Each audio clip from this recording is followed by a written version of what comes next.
Well, good afternoon, everyone. Thanks for joining us on this lovely Friday afternoon. It's the end of the week. We've almost made it. Like, the end is so close to being in sight. I am pretty excited. I don't know about anybody else, but this is the longest January in a long time. My name is Kristen Young. I use she, her pronouns, and I serve as the executive director of LeaderShape. And I'm excited to be here with you all this afternoon and tell you a little bit more about our upcoming national sessions and how you can get involved with sending students. I have my colleague Vernon here, and I'll let him introduce himself as well. Hey folks, Vernon Wall here, he, him pronouns. My position at LeaderShape is the Director of Business Development, which basically means I'm the first contact person for folks who have questions about any of our programs. So excited that we're back with national sessions. Absolutely. And we also have our colleague Juan with us. So Juan, will you introduce yourself?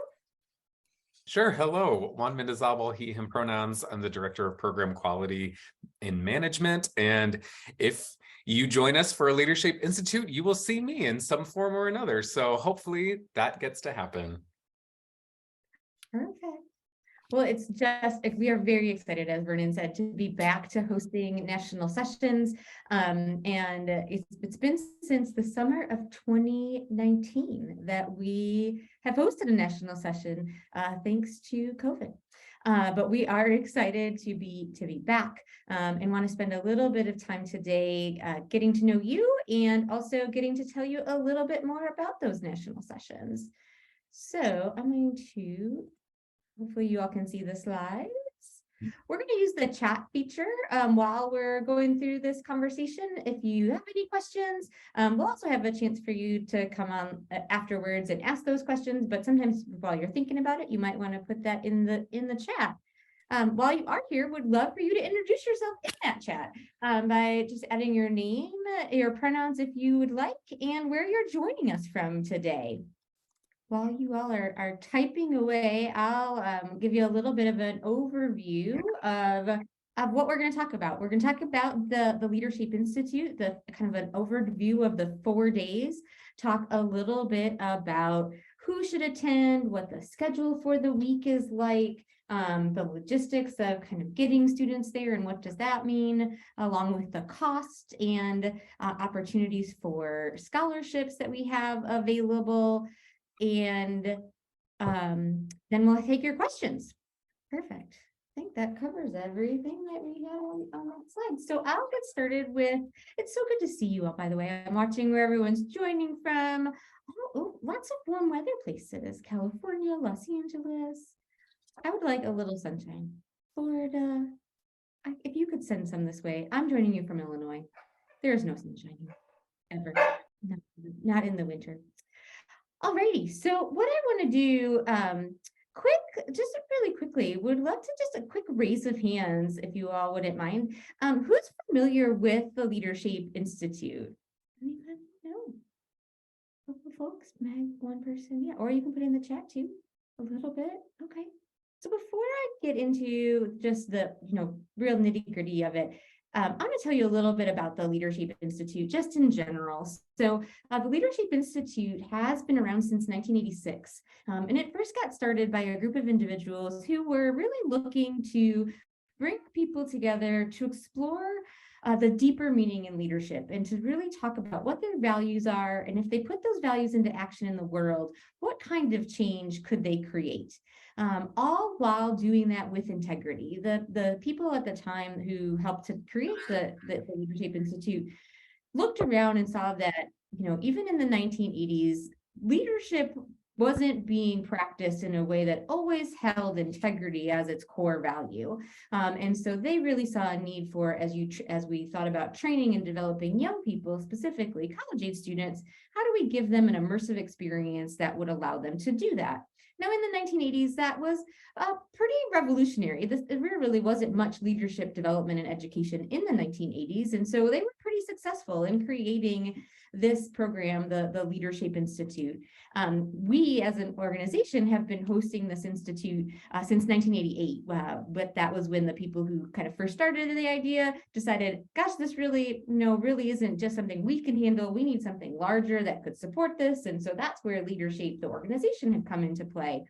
But since 1988, what we have been doing is looking at still those very same principles of how do we help people lead with integrity while staying true to their core values to make change in the world.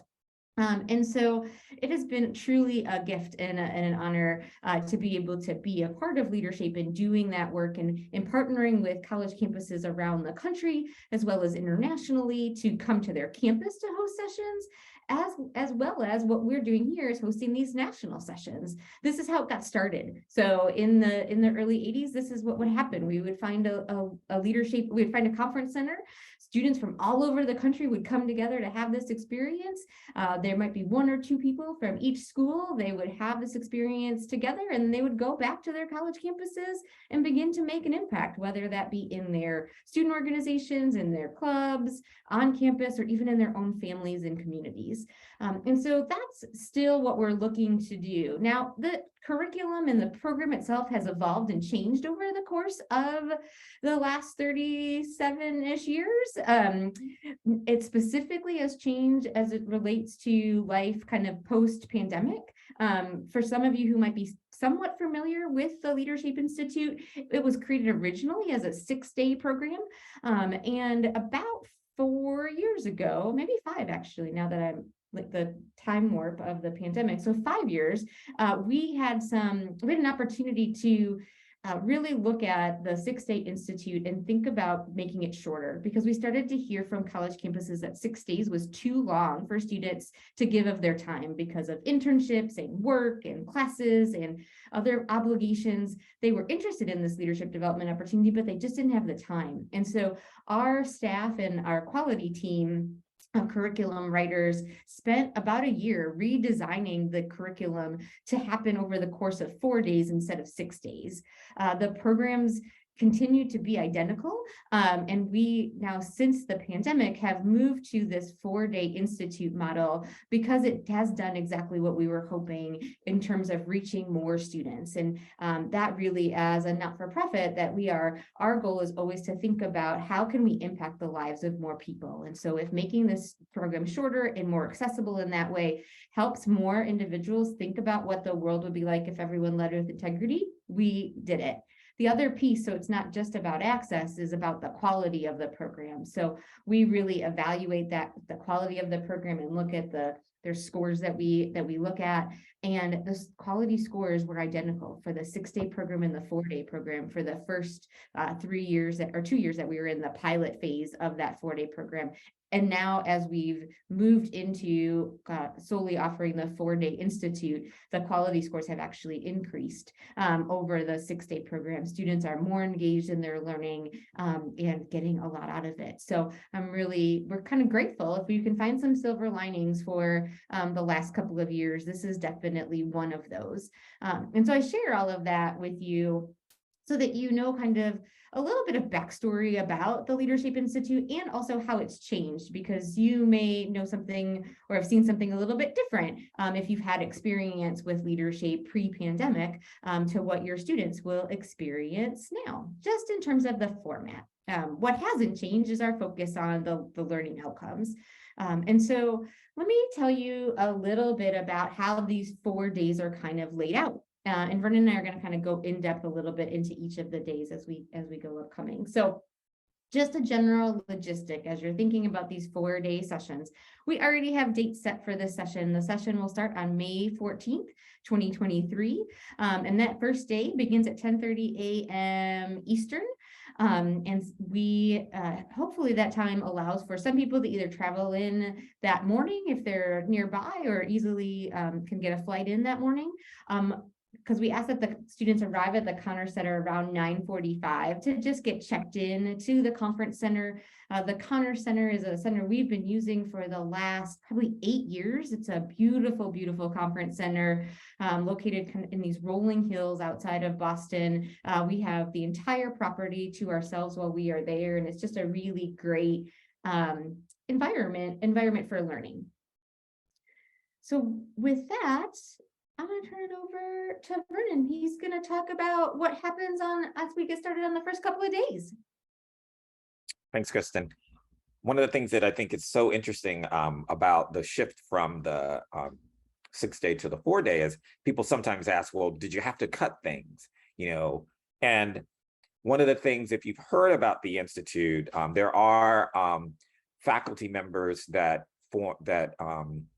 facilitate family clusters, because one of the things about all of our programs at LeaderShape is we mix it up.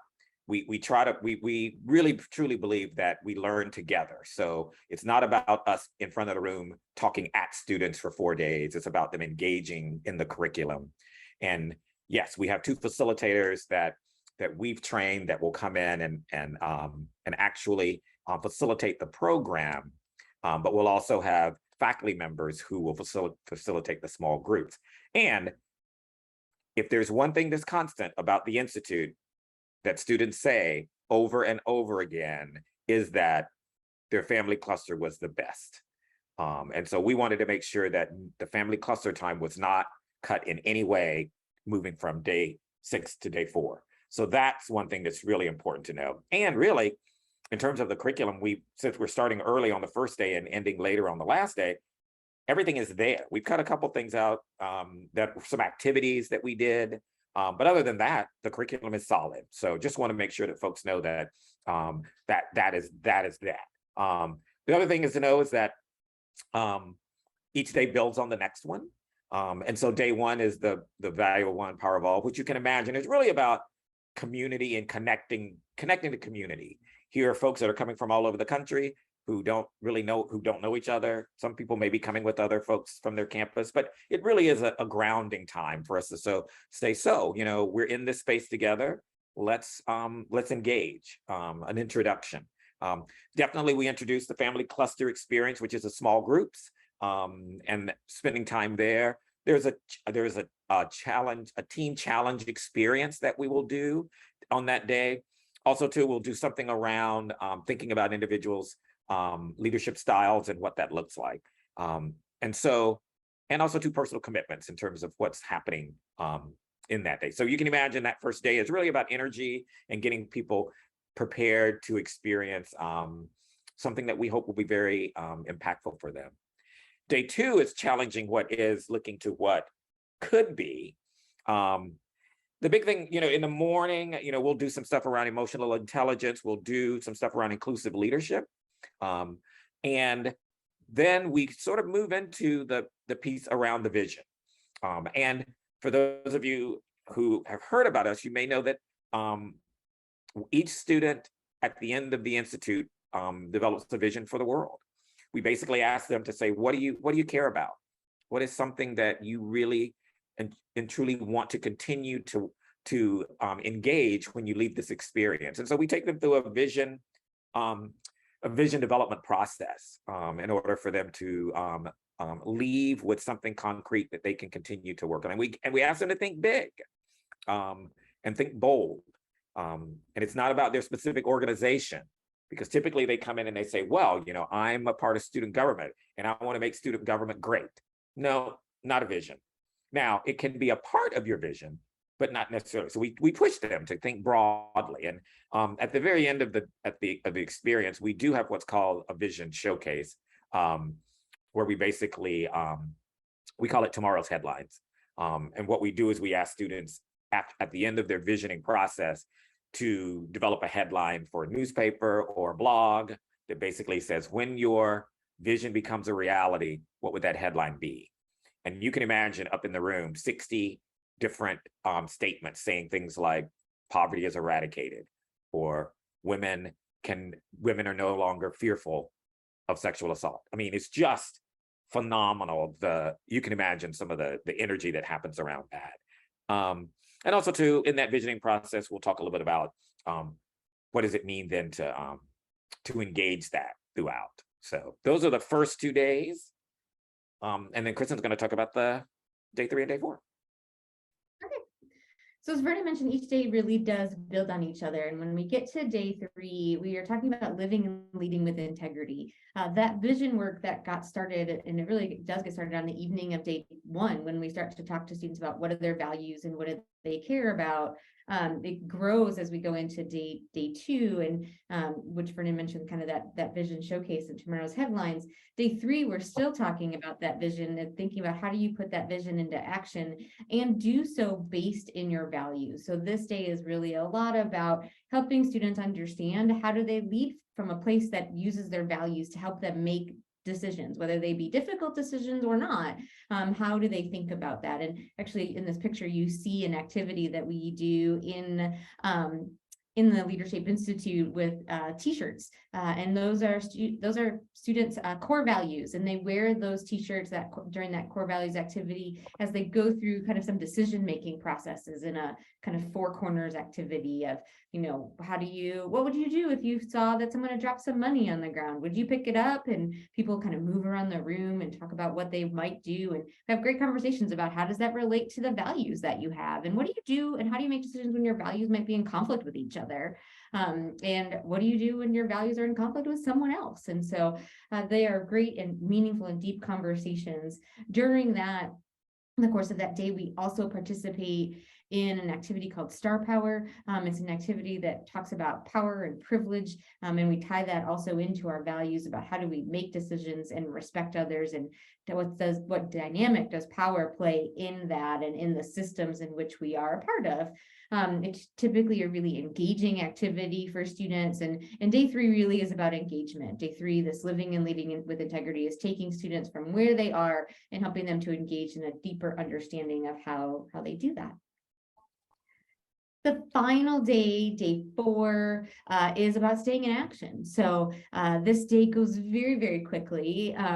But one of the things that is really important to us is that, the things that students have learned, whether they take away something from the visioning process, whether they take away something from their family clusters or from the values activity, we want them to make sure that they take those things away from the Institute and put them into action back in their communities, on your campuses, and in their families. So we tell students all the time, we don't want what happens at the LeaderShape Institute to just stay at the LeaderShape Institute. So we work during that day to give them the tools to do that. And especially at a national session where students may not have the support of a lot of other students from their campus, how do they build a support network for each other? Sometimes that's helpful after going through a common immersive experience, is that you want to create that support system. And so we help students do that. During the staying in action piece, we also provide closure to the experience.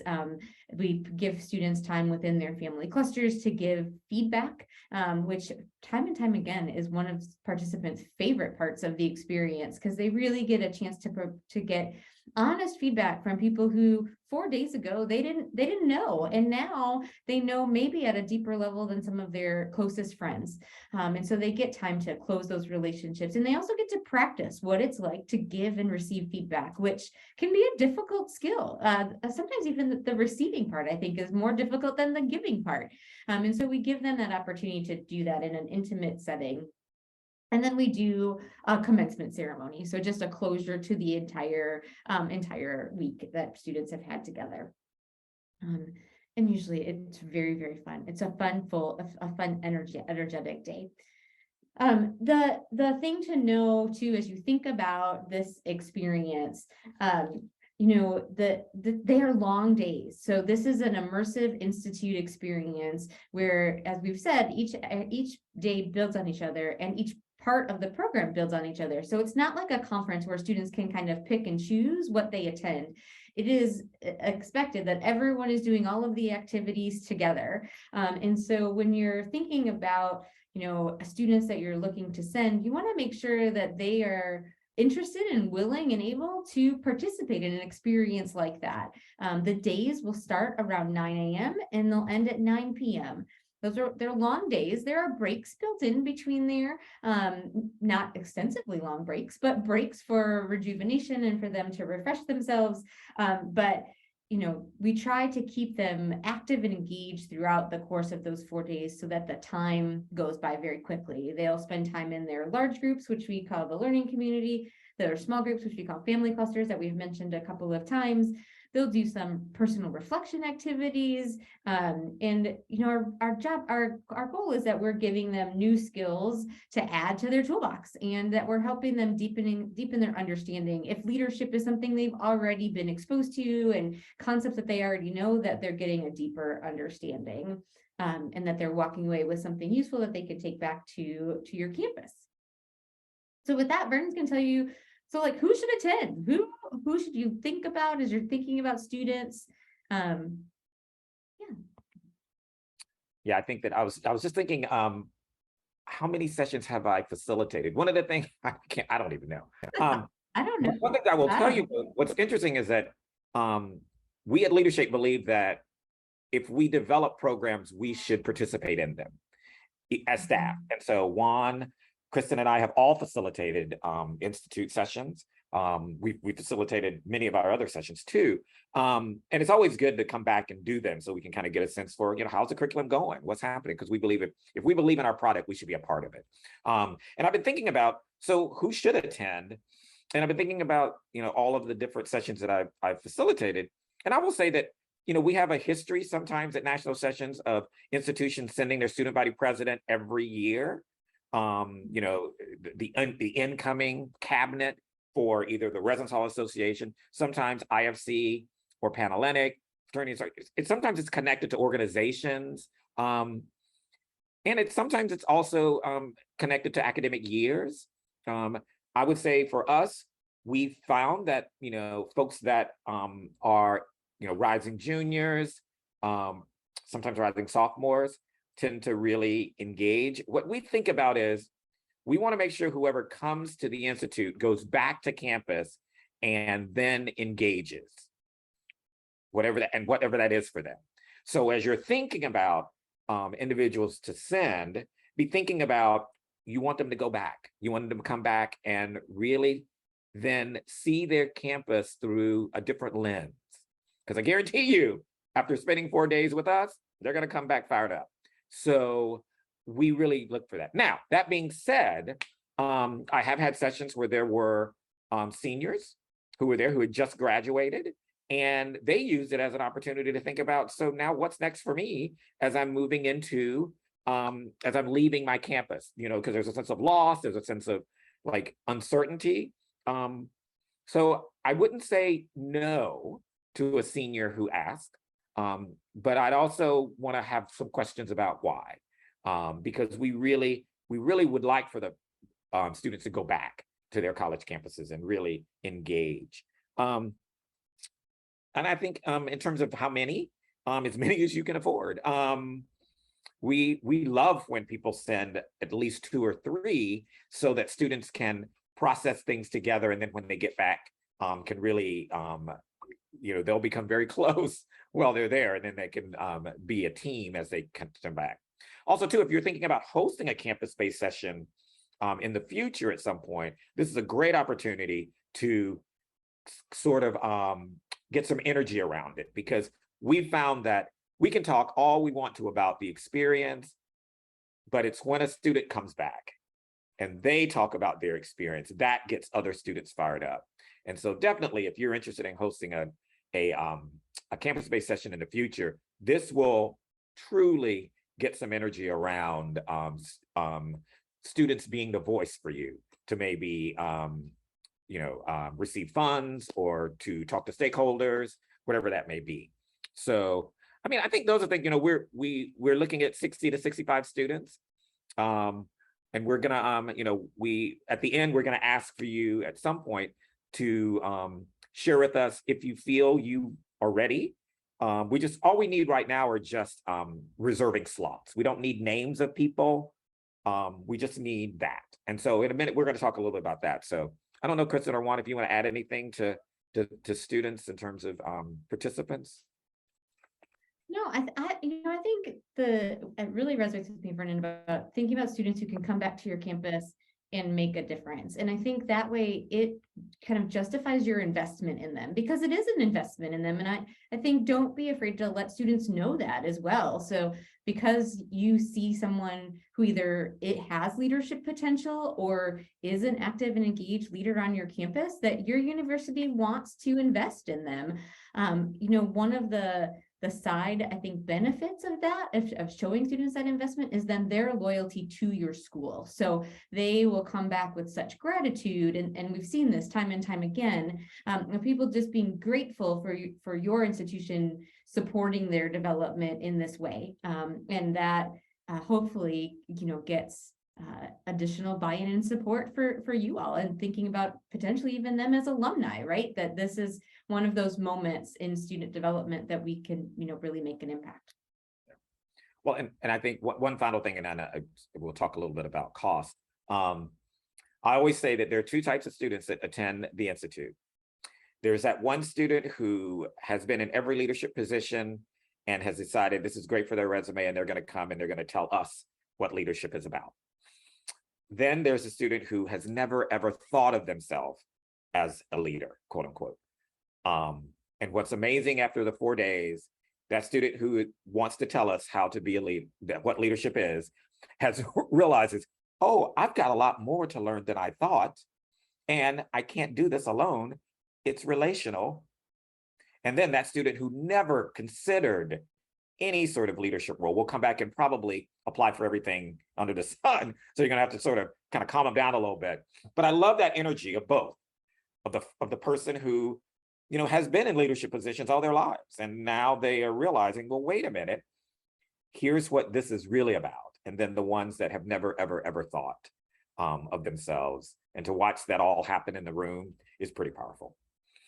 It is. And then to hear about it, I think too, before I worked at LeaderShape, I worked on a campus and sent students, and I'd known of LeaderShape and had some experience, but to hear them then come back and tell me about that experience and explain that, it got me excited as well to see that in them in a way that, sometimes the programs they would participate in my own campus didn't give them that same feeling. So. Well, and Kristen knows this, I sent my nephew to LeaderShape many years ago. Not too well, when he was an undergrad.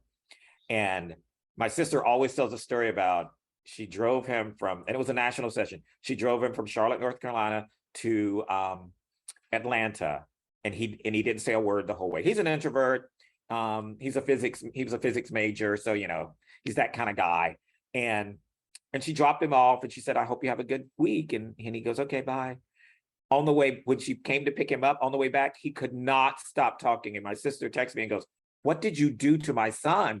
And so that in itself is a clear example of how, it's a pretty amazing experience to kind of watch the growth. Yeah. So down to kind of the Vernon and I could go on and on about stories of students that we've seen at the experience at the LeaderShape Institute. So, but if you want to know more, we're happy to share. But let's get to some of the details as you think about how can you make this happen on your own campus. So the fee to send a student to a national session is $1,450. This fee includes all of their room, meals, and supplies for the entire institute. So once they get to the institute, we have them covered. So they get 3 meals a day, tons of snacks, and then all of the supplies for the institute, which includes a manual, the materials that they need to do the activities throughout the course of the week, and some LeaderShape swag along the way. What it does not include is travel. And so we ask that each campus cover the travel expenses for each of your students, and whether that's flying or driving or taking the train, whatever works best for you and your students and where you are located.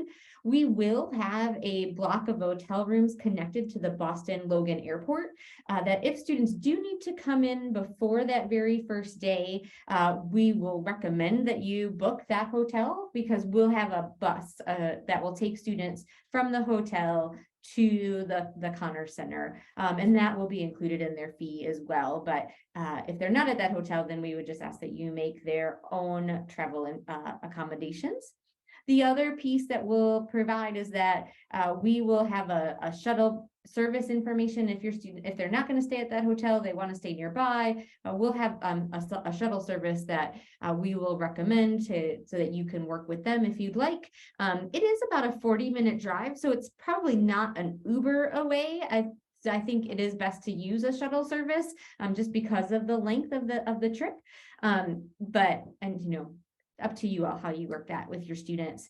The piece of travel that LeaderShape will cover is on day 4. We will have a charter bus that will go back to the airport and back to that hotel as well, if there is anyone that needs to spend the night that evening. So we will help you as much as we can to coordinate that travel and work with others as well who are sending students to coordinate that travel as well. So with that, Vernon's going to touch you a little bit about scholarships that we have available. If you look at that cost of $14.50 and that is a little bit out of reach for you and your institution, we have some resources available to help with that. Well, I think some of you may know we hosted a session like an open house like this earlier in the month, where we didn't have the very specific information about scholarships, but now we do. So we're pretty excited to let you know.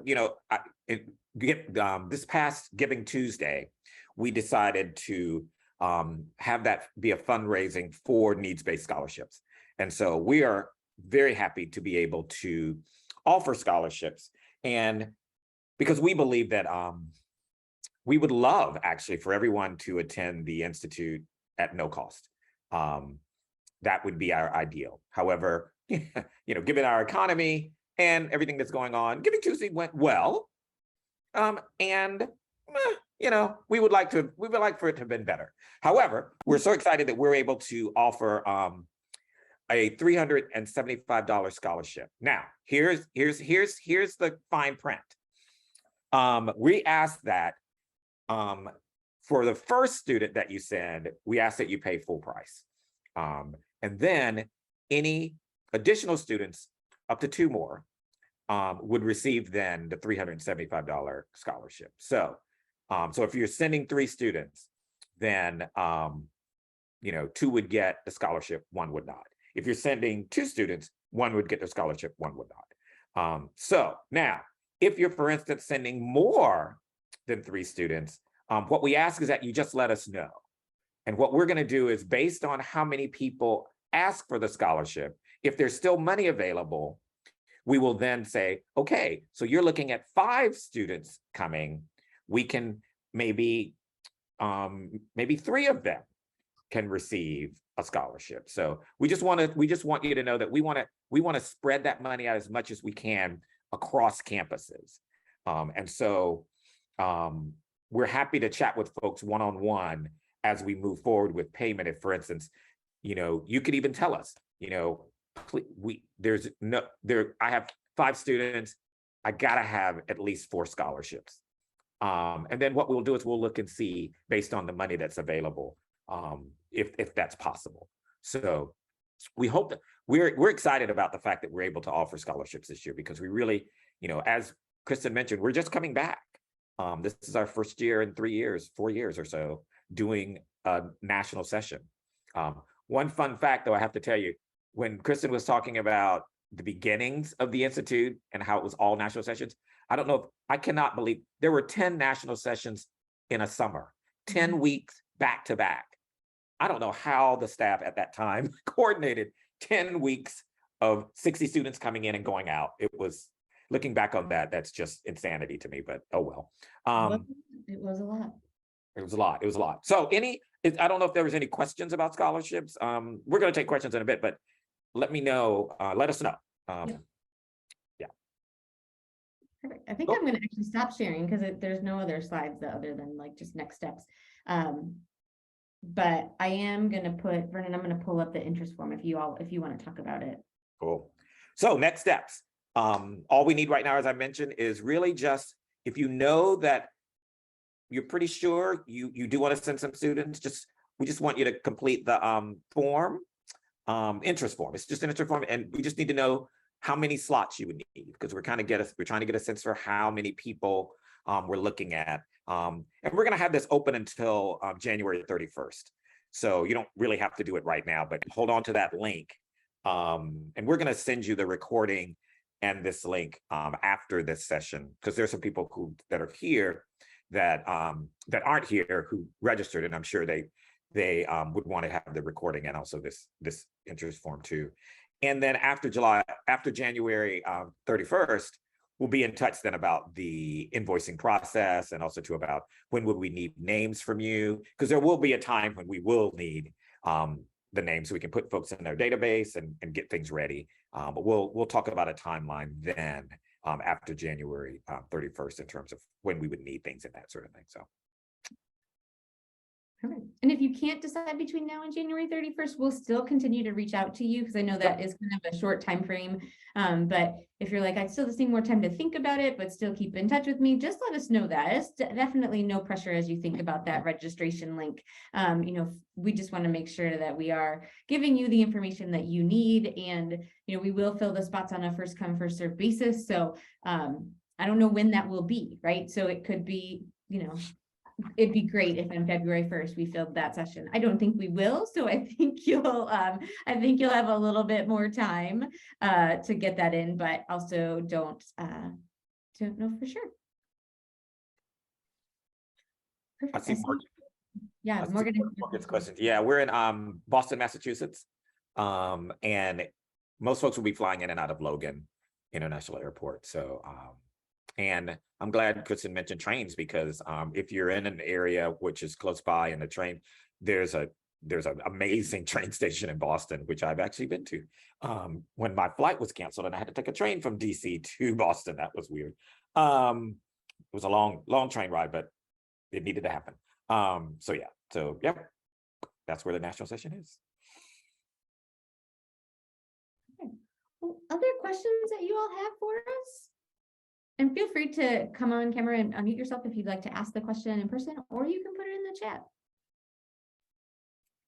Hi, Vernon and Kristen. Meg Bettalino from FGCU here. So nice to see you both again and to see everybody.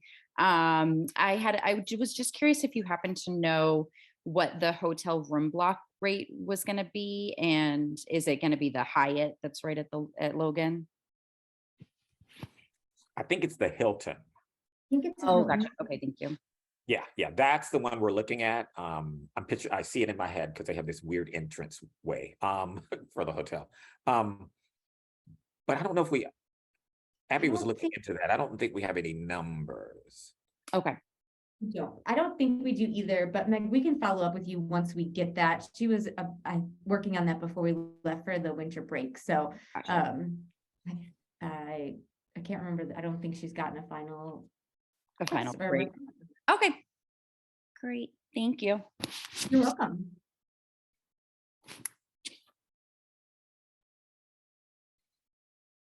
Other questions?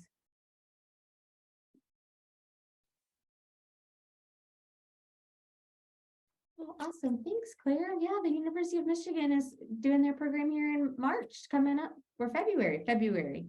I always forget that your Michigan spring break is a little bit earlier than others. So yeah, definitely put in mind for the future. Thank you so much. Yeah, we're looking forward to having some of our students participate. We haven't been involved in LeaderShape in the past, and so just trying to get our bearings on all the opportunities that we can engage students in. Perfect. Claire, what department are you in at Michigan? I work at the Ford School of Public Policy. Okay. So we work with bachelor's and then master's students studying policy. Awesome. Yeah, well, if there's students, and it makes me remember too, and Vernon, you might have some advice on this, very often there might be students that aren't able to attend a campus-based session because of the time frame. They may have already had plans over spring break, but they're still interested in attending. This is a great opportunity for them, being that it's a little bit later and maybe they have that capacity. And then we'd have the ability to get you connected, if you aren't already, to the people at the University of Michigan, so that they can be welcomed back into that kind of LeaderShape community that already exists on campus. Absolutely. Yeah. Thank you so much. One of my colleagues is going to be a group leader also. Oh, yeah. So we're getting involved in as many ways as makes sense for our capacity right now. So I appreciate that. Yeah, great. Great.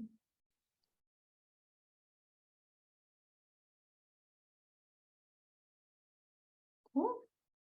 All right. Well, please, at any time, if you do have questions, let us know. And feel free to, when you get this video recording, if you know of other campuses that some of your colleagues that you say, oh, you need to send some students to this. Sometimes folks need to be kind of pushed, especially during this time when everything is so busy and everyone is pulled into so many different directions. We'd love to have as many students as we can to experience the curriculum and to experience each other. I think that the wonderful thing about it is to watch the community develop, and then once they leave, to hear about the things that have happened on their campuses because of that. So thanks for spending some time with us. Yeah, thank you all very much. And you have our contact information if you need anything, and we'll be in touch again soon. But have a lovely weekend. Thanks, everybody.